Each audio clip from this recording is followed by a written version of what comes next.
Well, hello everyone, and welcome to this English lesson about sickness. A lesson about sickness, a lesson about illness. Interestingly enough, I have a lot of experience with this recently because I was just sick for quite a long time. I'll have to say this though, I wasn't totally sick. I was just not feeling well for over a week. So if you thought that you missed last week's English lesson, you didn't because there wasn't one. I took a week off to try and feel better. So welcome again to this English lesson about sickness. I'll talk about a whole bunch of different things, a whole bunch of English words and phrases that you can use to talk about when you just don't feel well. So once again, welcome to this English lesson about sickness. One of the first questions people often have is, what is the difference between sickness and illness? What is the difference between being sick and being ill? And there really is no difference, except that the word sick and the word sickness are probably more common, at least in my part of the English-speaking world. When I'm not feeling well, by the way, that's another way to describe it, to say you're not feeling well, I will most often say I'm sick. I was sick last week and couldn't go to work. I was sick last week. I don't often say I was ill last week. That's not a common way for me to describe it. It's not incorrect. But the most common way for me to say it is to say I am feeling ill, or there is a lot of sickness right now. So there's a lot of sickness in Ontario, Canada right now. And then we have the word disease. By the way, if these slides look familiar to you, I did do this lesson 3 years ago, and this is a new and improved version. So if things look familiar to some of you, that is why. Disease is simply an official scientific term for the cause of why you feel sick or ill. So the distinction would be this: I can say that I am sick, I can say that I am ill, but I don't have to say exactly what I have.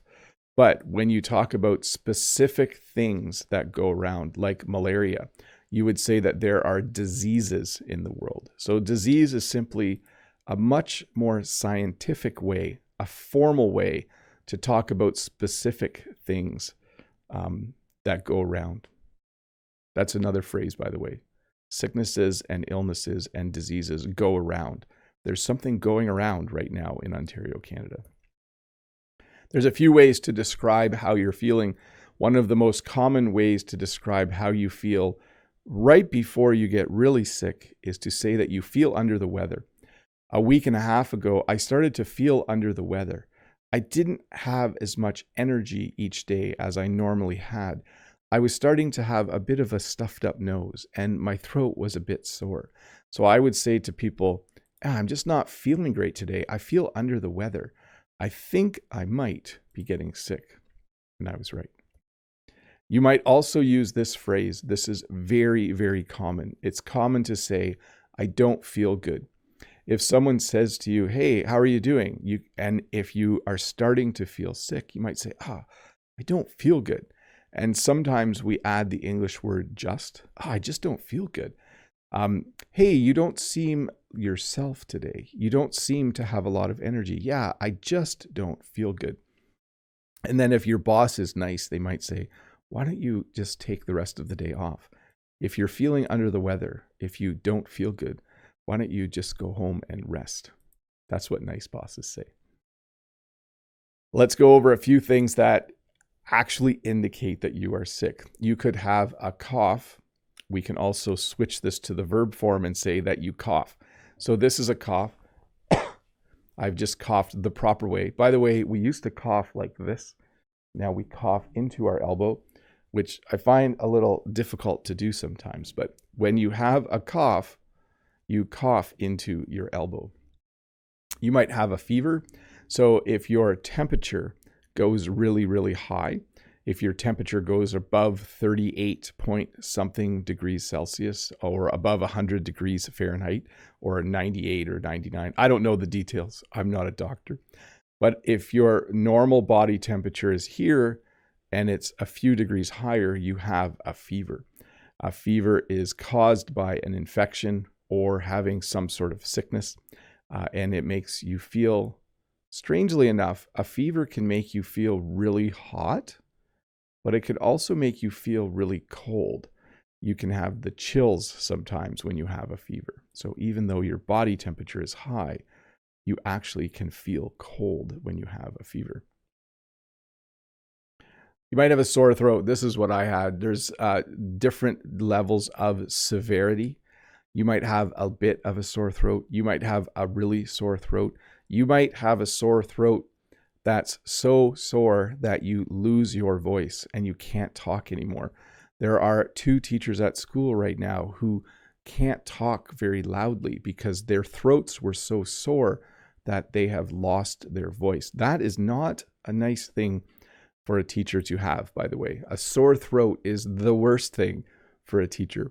When you are trying to do a live stream or when you are trying to teach a class full of students, you need to project your voice. You need to speak clearly and loudly, and having a sore throat can sometimes prevent that. So you can actually hear probably just a little bit that I have a tiny bit of a sore throat though, still, but it's definitely way better than it was a week ago.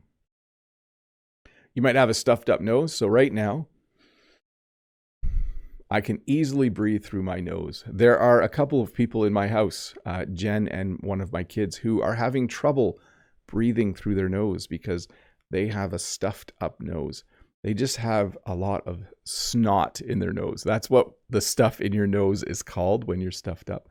And you might need to blow your nose a lot into a Kleenex or tissue. But a stuffed up nose can make you sound funny as well. When your nose is plugged, it makes your voice change a little bit. That sounded a little funny. Is that really how my nose? Yeah, that's how I sound when I plug my nose. So if I had a stuffed up nose, if I was sick with a stuffed up nose, that's how I would sound. You might also have a runny nose. Sometimes the snot in your nose starts to come out of your nose and you need to blow your nose a lot. You need to have a lot of tissues or Kleenex close to you. It's not fun to have a runny nose, but I think sometimes it can be a sign that you might be getting better if you have a runny nose. So stuffed up nose, not a lot comes out of your nose, but a runny nose, sometimes your nose will even start to drip a little bit. Sorry, that's kind of gross. But hey, there's nothing nice about sickness. I'm going to describe all of it. You might have a headache. This is a very common thing to have with all different types of sicknesses or illnesses. You might have a headache. You might feel like your head's going to explode. You might feel like your head is in a vice. A vice is something that squishes something. You might feel pressure. You might just feel pain. You might have a headache right at the front or at the back of your head. When you have a headache, you just don't feel well because your head hurts. That is the best description I would give. Your head just hurts. And sometimes people will take Advil or Tylenol, ibuprofen or acetaminophen to help with that. You might have a cold. Again, I described a cold earlier. A cold is when you have a cough and you have a stuffed up nose. It's similar to the flu, but the flu usually comes also with things like a fever or a sore throat. So for me, if I'm sick and someone says, "Oh, what do you have?" If my nose is stuffed up and I'm coughing, I would say I have a cold. If someone asked, "Hey, what do you have?" Like if I was sick, if I had a headache and a fever and a sore throat and maybe a cough and a stuffed up nose, I would probably say I have the flu. But sometimes people get confused. They don't know exactly what they have. But a cold or the common cold is usually just a stuffed up nose and a cough, maybe a bit of a sore throat. And then the flu, you have a few extra symptoms. Symptoms are the things that are happening to you when you have that sickness. Now, in my part of the world, people often use the word flu to talk about the stomach flu. The stomach flu is when your stomach doesn't feel well, you have a stomach ache, and you might even end up throwing up. Okay? So not to get confused, the real flu is usually headache, fever, sore throat, all of those symptoms. The stomach flu is when you feel like, oh, my stomach does not feel good. I have a stomach ache. I think I'm going to vomit. I might throw up or I might puke. Of these three verbs, the most common one for me is the middle one, to throw up. That's when whatever's in your stomach comes back out. There's no nice way to describe it. That is what we call vomiting. That's what we call throwing up. And that's what we call puking. So when I describe my children to someone, if they are sick, they might say, oh, your kids are sick. What do they have? Oh, I don't know. But last night, 2 of them threw up. So that's how we would describe it. Vomiting, and the word to vomit isn't used very often. It's not a nice sounding word at all. I think a nicer way to describe it is to say, I was sick and I was sick and I had to throw up a few times. Never nice when that happens. Probably the worst kind of sickness to have is one where you have to vomit or throw up. And then we also have something called diarrhea. Not a very easy thing to describe. I will simply say this. This is when you go to the bathroom many, many times during the day and your visit to the bathroom is not normal there. That's how I will describe it. So sometimes you have a stomach ache and instead of throwing up, something happens at the other end. How about we say it that way? And you end up sitting on the toilet a lot throughout the day, going to the bathroom several times. So those 2 types of illnesses are not, there's not a lot you can do. Like when you have a headache or a sore throat, you can take medicine to make you feel better. But when you're throwing up or when you have diarrhea, sometimes you just have to wait a day or 2 until your body naturally starts to feel better. So here's what people do when they are sick. They will take a sick day or they will call in sick. There's a number of ways to talk about this. If I wake up in the morning, I will take a sick day. I will say, I was sick last week, so I took a sick day. Or tomorrow I'm going to call in sick because I'm not feeling well. Interestingly enough, I don't actually call in sick. I text my boss, but we still refer to it as calling in sick. Like when I'm sick, I don't take my phone and say, hey boss, not feeling well today. Can I have a sick day? Instead, I say, hey boss, I'm not feeling well today. Can I have a sick day? Or can I take a sick day? Even when I text my boss, I would still describe it by saying that I call in sick. So I guess you could say I texted in sick. No, we don't say that. Like a month ago, I called in sick, but I didn't actually call my boss. I texted my boss. There are a few things you can do to try to avoid being sick. You can get your flu shot. So you can go and you can get a flu shot, which tries to help your body build immunity or antibodies against the flus that are going around. Right now in Canada, we call this flu season. From the end of November to about January, February, that is when most people get the flu. And by the flu, I mean headache, fever, sore throat, those kinds of things.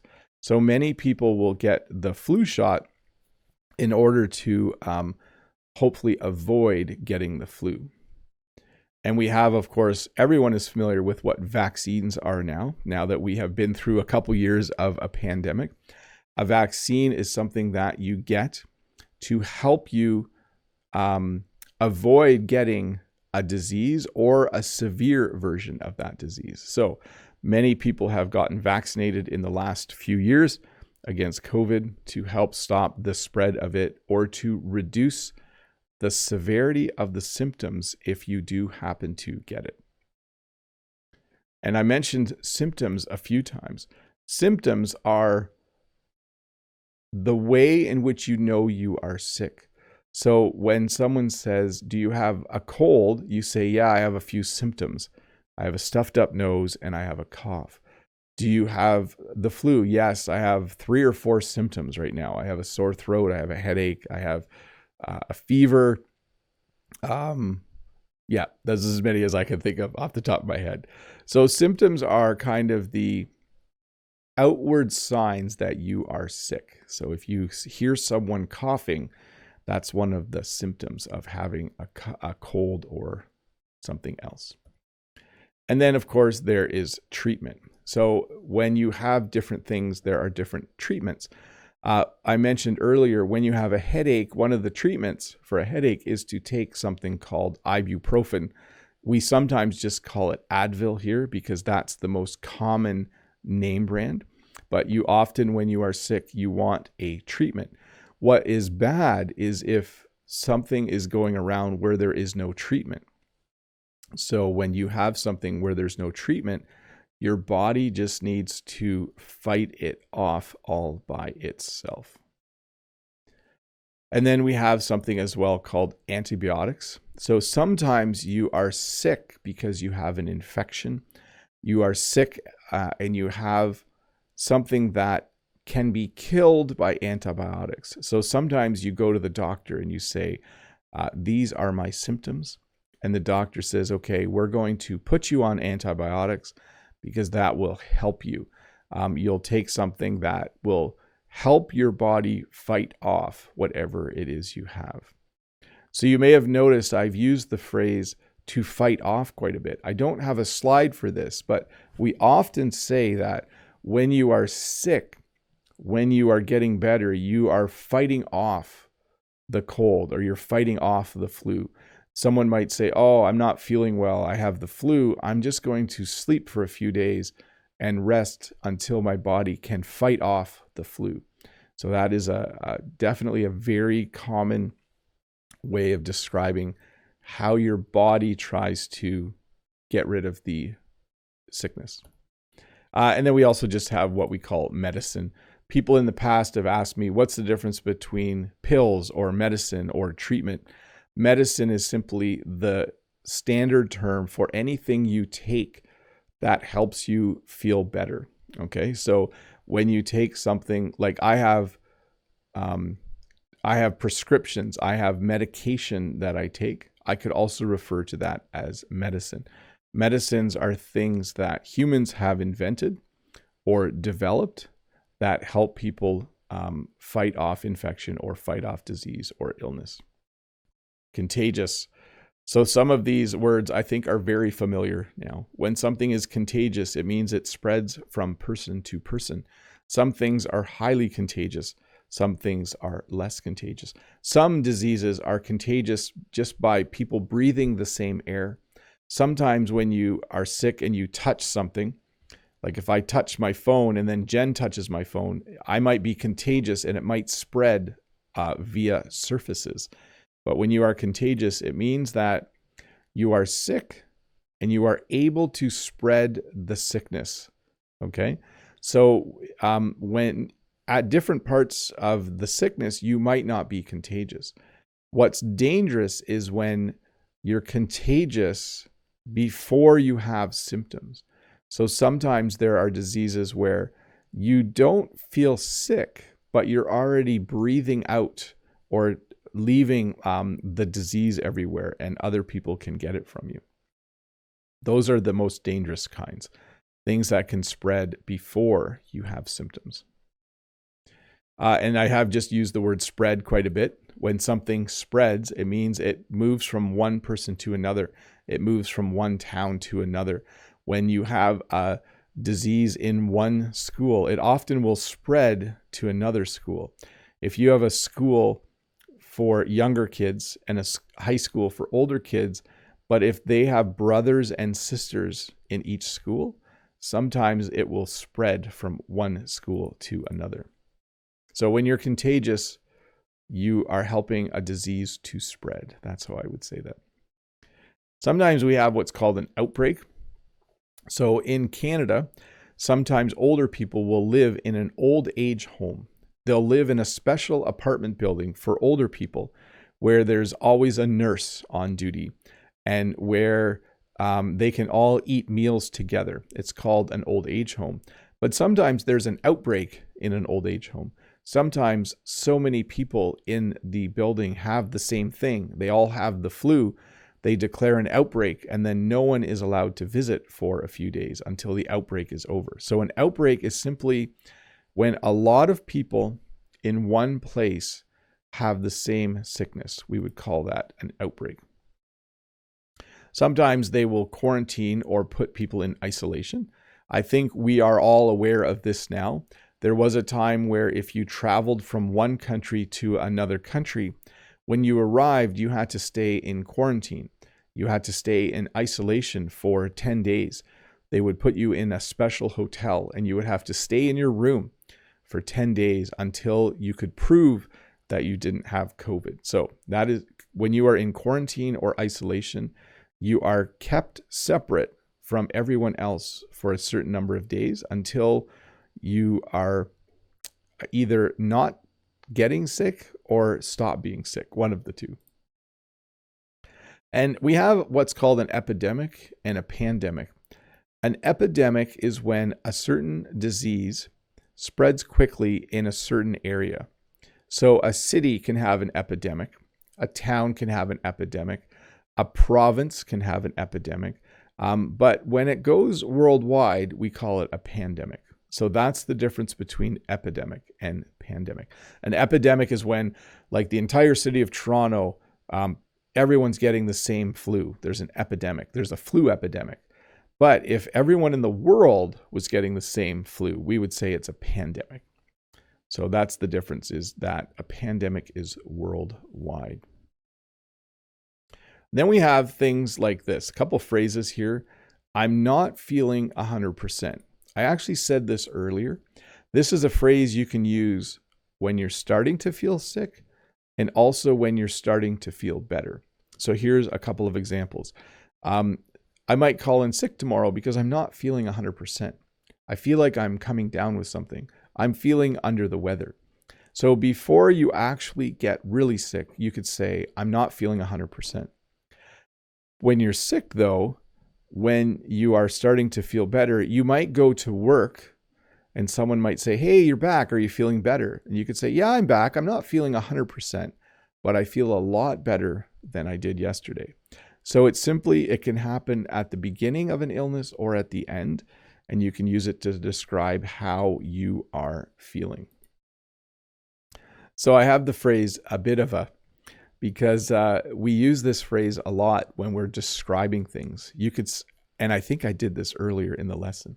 You can say things like this: I'm feeling better, but I still have a bit of a cough. I'm feeling better, but I still have a bit of a sore throat. I'm feeling better, but I still have a bit of a stuffed up nose. I took Advil, but I still have a bit of a headache. So it's when you describe that you still have some symptoms, but they aren't severe. They aren't big anymore.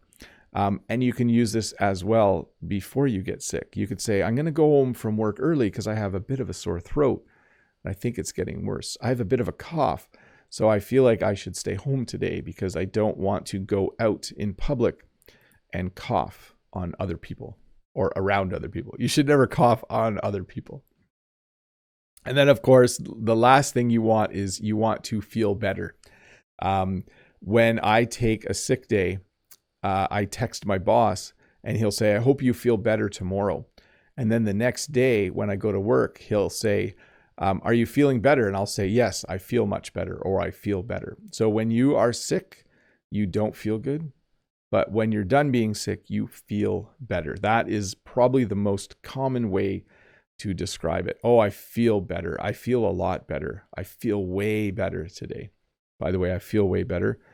I still have a bit of a sore throat, like a tiny bit. I can just feel a little bit, but I'm definitely feeling better.